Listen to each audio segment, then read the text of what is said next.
ci seen mobilisation exceptionnelle ñu ngi leen di gërëm ci seen teewaay fii waaye leen ma saw coono ndax yàgg ngeen fi sama gaay tey la campagne bi door. Depuis ce matin, nous avons sillonné les rues de plusieurs quartiers de Dakar. Commencé nañ ko par Ngor, on a fait ensuite l'université, jaar ñaari tali,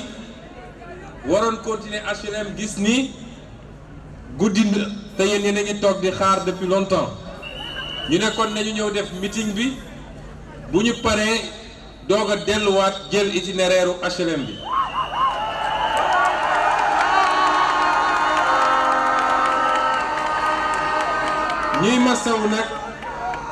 ñuy masawu di jaale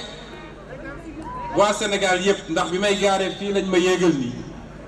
am na benn xew-xew bu tiis bu am benn accident boo xam ne lu mat juróom benni xale bàyyi nañ ci seen bakkan loolu di événement bu tiis ñuy masawu seen mbokk di leen jaale di ñaan yàlla mu may leen xolu muñ te jox leen lu gën li fi jóge.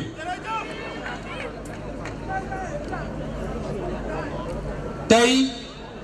nee naa traversé nañu une petite partie de Dakar bu soobee yàlla yi ca des yëpp dinañ ko def étape par étape ba matal quartier yëpp parce que xam ngeen ni ci suñu style de campagne meeting yi sax du farata li ëpp solo mooy les proximités li ëpp solo mooy les caravanes parce que nag yàlla may nañu que nous sommes dans le cœur des Sénégalais. Quand vous avez la chance d'être dans le cœur des Sénégalais, vous n'avez pas besoin de dépenser beaucoup d'argent pour mobiliser les Sénégalais. Vous ne ferez pas partie des acteurs politiques yoo xam ne bu ñu duggee ci koñ yi ñu yuuxu leen. Tey partout où on est passé, les gens sont sortis massivement taxaw ci trottoir yi. taxaw ci buntu kër yi taxaw ci balcon yi taxaw ci terrasse yi réservé ñu un accueil exceptionnel ñu ngi leen di gërëm di leen sant loolu nag dafa war a yokk en chacun et en chacune d'entre nous. askan wi am nañ yaakaar ci ñun de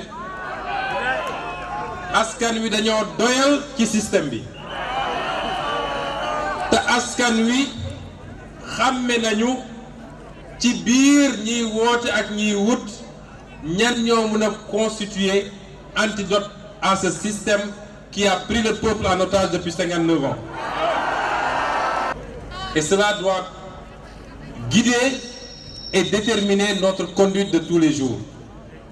La victoire est à notre portée et vous le savez tous.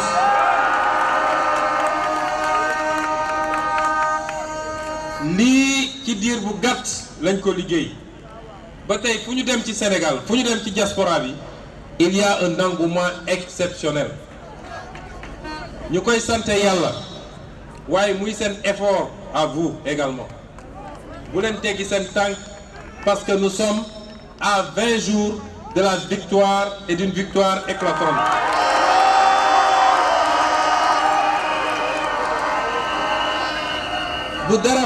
Et nous tendons la main à tous les Sénégalais,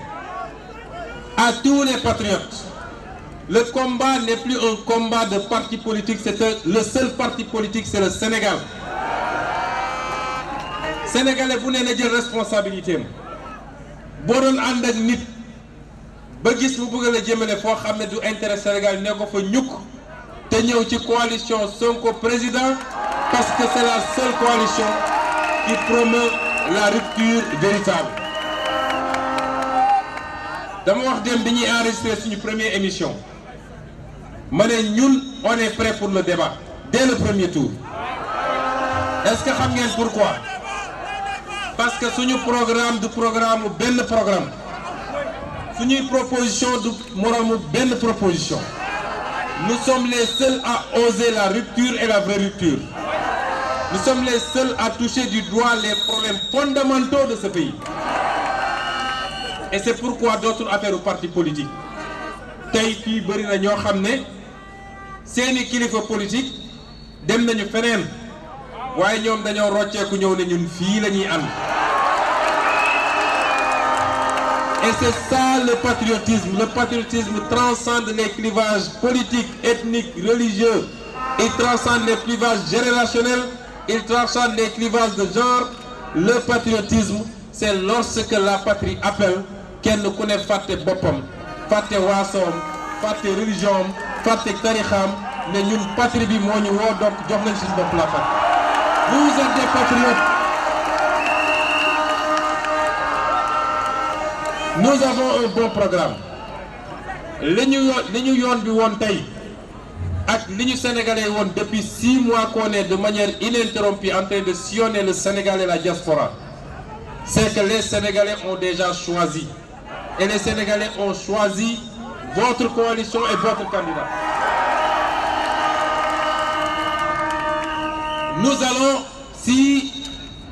on nous fait confiance, buñ ñu wóoloo ba dénk ñu, et je veux que ces mots-là vous les reteniez. ñu new ñu fal leen ñu ay affaire u fal mbirum buur la ñun république la ñu nekk état la ñu nekk dañoo bëgg ñu dénk ñu buñ ñu wóoloo ba dénk ñu lii Boubacar Camara wax léegi dafa def rek benn ébauche bu ndaw. Dès demain, chacun et chacune d'entre vous pourra avoir un exemplaire du programme. jël leen seen temps ngeen lire ko su ngeen paree na ngeen dem restituer ko partout jukki ay secteur par secteur dem di ko jox sénégalais yi ñu xam lan la ñu wax. dañu ne am nañu un programme ambitieux en termes de politique économique te ñu ngi koy lal l'impératif d'industrialiser ce pays parce qu'on n'a jamais développé un pays sans industrie. am nañu un programme ambitieux ndax suñu réussir am ambitieux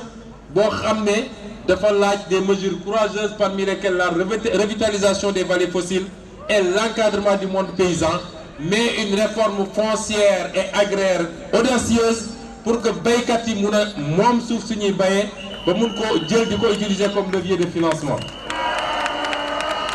am nañu un programme ambitieux pour le secteur de la pêche si suñuy temps d'antenne nga xam ne day commencer par protéger notre pêche artisanale qui est agonisante ak protéger nos ressources halieutiques ba dootuñu jël suñu géej jaay ko parce que dañuy jóg ne moom financé na ay moteur hors bord waaye soo financé ay nit ay moteur te géej gi amatul jën te buñ demee Mauritanie ñu jàpp leen buñ demee Gambie ñu jàpp leen moteur ba lu muy jëriñ. am nañu un programme ambitieux d'élevage cumulé à l'agriculture avec des fermes modernes mais agrégées. am nañu un programme ambitieux dans le secteur du tourisme ak yeneen ak yeneen ak yeneen. am nañu un programme social bu ngeen dul gis fenn mooy fexe ba généraliser le système de prévoyance sociale ba sénégalais bu ne moo xam menuisier bi mécanicien bi moo xam jànq bi liggéey ci biir kër gi moo xam chauffeur de taxi bi moo xam coxeur bi ñoom ñëpp mun a am une couverture sociale mun a am couverture maladie mun a am retraite comme tout le monde. am nañu programme boobu. am nañu un programme l'école publique nga xam ne ñun ñii ñëpp wala ñu bëri ci ñun bu ñu taxawee fii école publique moo ñu ko permettre peut-être suñuy waajur amuñu woon moyen ci jamono jooju naan dañuy yóbbu école privée. Cette école publique de qualité qui a fait 4 présidents de la République, qui a fait des médecins et des agrégés, qui a fait des intellectuels de dimension exceptionnelle, recherchés dans tout le monde, et qu'on a saboté ces dernières années, am nañu un programme ambitieux pour cette école publique. Am nañu un programme ambitieux pour la santé, pour la décentralisation et la territorialisation des politiques avec les pôles régionaux. mun naa tari waaye lii suñuy spécificité li ñu wutelee gars yi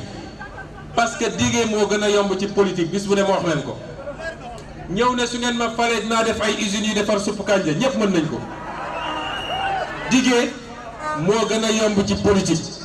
waaye am na loo xam ne faru leen ko dégg ci suñu politiciens yi de mooy lii ma wax ni fa bëgg naa ko def ak lan laa koy defee ak yan moyen ak yan levier de financement tey nag dinaa jukki tuuti mënuma ko jeexal tey ci li nga xam ne ñun mooy suñu levier de financement campagne électorale la ñu nekk jamono proposition la jamono teg ci table bi lu concret la du jamono dajale bëri bu affaire bi waaj a jeex waaj yeeg ci tribune bi jël micro bi ñaari minutes jeunes yi ko amul liggéey wala lan moo doxul ci réew mi ñëpp ne woy nga ne bravo dinaa leen jox liggéey. Désormais le peuple sénégalais va être très exigeant vis-à-vis de ses acteurs politiques. réew mi cuune waratul laaj yenn responsabilité yi parce que nag gars yi dañ ne alquran xajul ci bopp golo kon il faut que le peuple désormais soit très exigeant ñu ne nag ci levier de financement yéen ñëpp xam ngeen ni état dafa am lu muy doxee état dafa am lu muy soxla di ko jël loolu mooy les ressources de l'état ngeen déglu bu baax nag parce que suñu politiciens yi ak yenn intellectuels yi du ñëpp xeeb nañu askan wi ba jàpp ni askan wi jarul taxaw di wax ay propositions techniques parce que amuñu niveau bi ñun nag xeebuñu askan wi te li ñu def ci ñeenti at ci politique gis ni saa suñu duggee ba ci àll bi ba ci village yu gën a reculé nga gis ab baykat bu toog ne la keroog bi ma la gisee nga taxaw assemblée nationale wax lii laa la jàpp ba tey kon askan wi yeewu nañu askan wi kenn dootu leen nelawloo li may wax ni tout le monde est en mesure de comprendre ça dañu ne état dafa soxla ay ressources war a def ay dépenses loolu mooy kër rek kenn ku nekk ci yéen waxuma la këram sax waaye kenn ku nekk ci sa bopp da ngay góorgóorlu pour am loo fàggu dugal sa poche boo ko fàggoo ba noppi nag ngay doog a ne ah war naa jënd carte de crédit ah war naa fay location ah war naa fay scolarité ñaari rubrique yooyu moo yor état waaye Sénégal dafa mel ni état dépense rek lañ ci xam tey nag ci deuxième jour campagne bi premier jour campagne bi waaye deuxième jour déclaration ma fas yéene wax sénégalais yi pour ëllëg lu ñuy dérouler ci campagne bi ne leen lii fas yéene nañ ko def ñu xam ni waxoon nañ leen ni lii mën nañ koo def te fii lañ koy jëlee c'est extrêmement important. Premier élément ci ressources état yi mooy li ñuy wax l'impôt fiscalité moo ëpp ci lu état mun a dajale te loolu ci réewu àdduna bi yëpp la ba mu des peut-être yenn réewu naar yi nga xam ne ñoom pétrole ak gaz lañuy dundee amuñu système fiscal waaye tey soo demoon Allemagne dem France dem États-Unis foo mun ci dem réew yooyu li ko njëkk a yor mooy l'impôt su ñuy wax l'impôt nag nit ñi dañ naan wuu waa ji su ñëwee moom ñëpp lay taxé déedéet l'impôt mooy ñun li ñu bokk ñun ñëpp naka la ñuy def ñëpp bëgg nañu faju ñëpp bëgg nañu lekk ba suur te lekk lu baax ñëpp bëgg nañu am école bu baax pour seen doom jàng ñëpp bëgg a am suñu fajoo suñu feebaree dem faju ñëpp bëgg a daw ci ay tali yu baax ak leneen ak leneen ñëpp bëgg a am ndox gis ngeen dem ba léegi ndox amul Ndakaaru ñëpp bëgg a am courant comme ñu loolu yi ñun ñoo ko bokk lu bokkul ak kenn ku nekk lii sëmbët ñu ne kon kenn ku ne na comp ci poosam as tuut loo xam ne du ko faagaagal du ko lor daat koy def ci gafaga bi ñu bokk ñun ñëpp muy trésor public lor rek mooy lépp ñun dañoo am yéene ni dañuy wàññi impôt bi ci kenn ku ne li ngay supporter impôt bokk na ci mesure yi sax ni impôt sur les sociétés nga xam ne tey mi ngi 30% dinañ ko delloosi ba 23%. kon ku lay defal loolu yokkul impôt bi ñu ne la impôt yi ngay fay yow personne physique ku amul revenu 250 000 francs par mois doo fay fukki dërëm ci l'impôt kon ku lay defal loolu yokkalu la impôt waaye ñu gis ni suñu régime fiscal dafa bàyyi ay pans yu bëri ci économie bi ñu jël ay exonération jox ko ay sociétés multinationales yoo xam ne soxlawuñu ko ñu ñëw di jël suñu alal réew di yóbbu te duñu fay fukki dërëm ñu ne loolu dina fi dakk ak yeneen mesures yoo xam ne ci wàllu l'impôt gi la ñaareelu série de mesures yoo xam ne fas yéene nañ ko def mooy lii nga xam ne yàlla wërsëg gënuñu ko muy suñuy ressources naturelles te ki fi nekk sàggan ba dem joxe ko jaay ko laa war a wax sax parce que soo demee ba ñu ne la li nga am ci ressource naturelle munoo ci am lu weesu 10% kooku musiba la loolu lañ ne nun de bu ñu yàlla dénkee réew mi jaarale ko ci yéen li ñu am ci alal muy pétrole muy gaz muy zircon muy leneen kenn du ci ëppale Sénégal dinañu renégocier tous les contrats wala ñu nationaliser ko su dee renégociation bi dafa dëgër waaye mënoo nekk ci réew ay ressources yoo xam ne ñoom rek mënoon na régler suñu problème ñu sàggan ba jël ko jox ko ñeneen ñu toog di xoole levier boobu levier bu am solo la te pour ñu réussir ko nag on aura besoin du peuple derrière nous on aura besoin de votre soutien parce que du doon liggéey bu yomb ñetteel bi première loolu boo ko téye ba pare su la neexee nga ne nag man dinaa yokk lii ci éducation dinaa yokk lii ci santé dinaa yokk lii dinaa créer des emplois pour les jeunes mais boo ko yorul li ngay def mooy premier levier boo xam ne ñun dañ ko war a combattre réduire ko mooy dëkk ci leb parce que li ñuy def ni may ñu de dañuy dem ñuy leb te gis nga réew yu am doole yi yeewu nañ yeewu boo xam ne boo ñëwee ne am naa pétrole am naa or am naa zircon am naa phosphate am naa géej gu may maye loo bëgg ñu lebal la ñu lebal la parce que soo fayul ci xaalis di nga leen fay ci lële engagement yi nit ñi di jël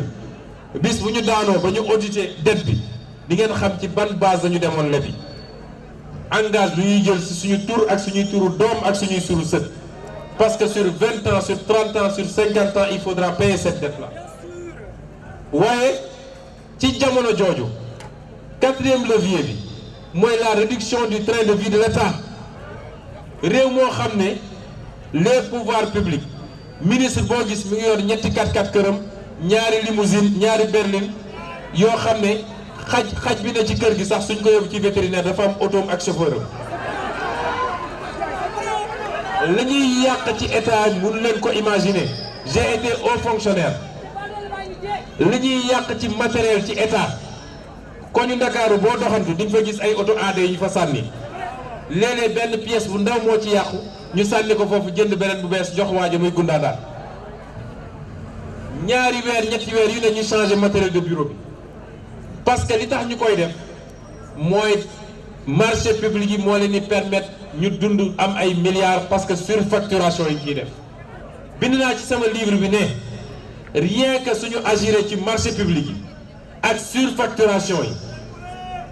train boo xam ne war woon jar sax 500 milliards ñu yóbbu ko 1400 milliards loolu rek suñ ci agiré démontré naa ni suñu jëlee leen norme de l'ONU ak études yi ñu def nee nañ ci pays développés yi am na 11% de surfacturation sur les marchés publics kon ñun suñu réew yi xam nga ni war naa ëpp 30% soo jëloon 11% sax daal koy jël ci volume marché public yi passé c'est quasiment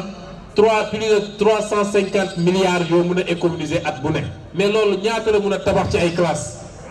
abri provisoire yëpp mënoon nañ ko génne fii rien que en faisant ces actions là levier boobu levier bu am solo la beneen levier bi mooy nii nga xam ne mi ngi génn ci réew mi ñu ciy def ay fraude yu extraordinaire dama leen ne yéen seede ngeen bi ma bindee fii sama téere ci pétrole bi at ak genn wàll ba léegi gis leen ko weddi ma ne leen caay-caay gi nekk ci ni ñu yoree réew mi parce que ku ñëw andi ay mallette d'argent joxe ñu signeel ko li mu bëgg waaye tey te c'est pas encore trop tard parce que délai de forclusion bi weesoogul suñ ñu wóoloo ba dénk ñu réew mi lii ñu moom ci ñu alal jox ko ay nit ñuy wër di ko jaayante entre ñoom dégg ngeen coowal Franck Timis ak Cosmos ak kenn ñu ñëw di ko paasante te suñu législation ne woon ne loolu lépp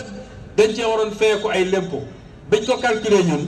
ay milliers de milliards la yoo xam ne tey waroon na dellu si ci gafaga Sénégal ndax bëgg ngeen ñu delloo si milliards yooyu ndax yéen vous êtes prêts à ce qu'on ramène cet argent au pays? Faites-nous confiance et votez pour nous. Je parle au peuple sénégalais. Bu ngeen ñu wóora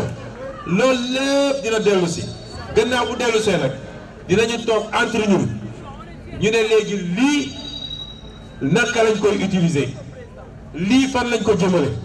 parce que xam nañu njàmbatu Sénégal. Quand tu fais le tour du Sénégal, tu as mal au cœur. J'ai fait pratiquement toutes les régions. Dem naa ci àll bi dem naa ci taax yi les Sénégalais souffrent et ils souffrent dans leur chair et en silence. Et pendant ce temps, on a une oligarchie politique, pour ne pas dire politicienne, qui s'est accaparée de toutes les ressources avec un niveau de corruption qu'on n'a jamais égalé dans ce pays-là.